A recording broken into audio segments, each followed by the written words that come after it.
Let's talk about chords. There's 5 different types. So the first one, I'm just going to use C as an example here. We've got your major chords, your minor chords, which are formed by flattening the third. You have diminished chords, which are formed by taking the major position and flattening both the third and the fifth. And lastly, you have augmented chords, which is kind of the opposite of diminished. Basically, you're just going to sharpen the fifth from the major position. Now, there is one more type.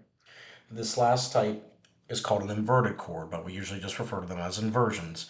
Basically, you can manipulate the different positions of a chord based on the 1, 3, and 5, or even 7 of the chord, and it can expand beyond that, but usually you manipulate it with the 1, 3, and 5. So, in the case of a 1, 3, and 5 C major chord here, I can have 2 different inverted positions, and I can move up or down between octaves to form them.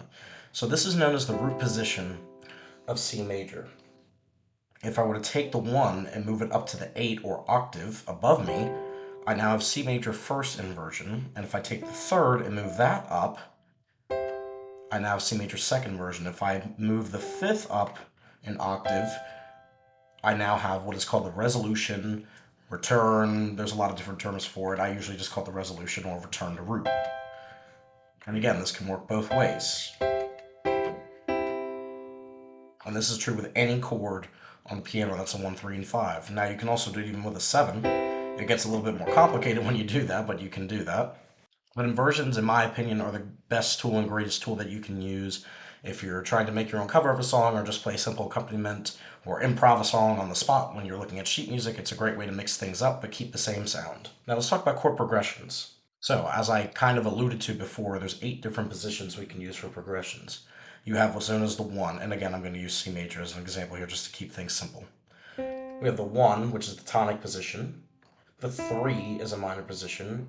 The 5 is a dominant major. And then we have this other part called the 7th. This is diminished, or you can have a 5-7, where again, I play 1, 3, 5, 7. Now you have what's called a 7 chord. You hear that a lot in guitar tablature as well when you hear 7 chords. In our case, it's 4 notes. Now, there's also positions in between those. You have the 2, which is minor. You have the 4, which is a subdominant major. You have the 6th, which is minor. And then, as I alluded to before, the 8th, or as we all know it, an octave, OCT is the prefix, alludes to that being 8. That's our octave. So there's different ways you can manipulate chords.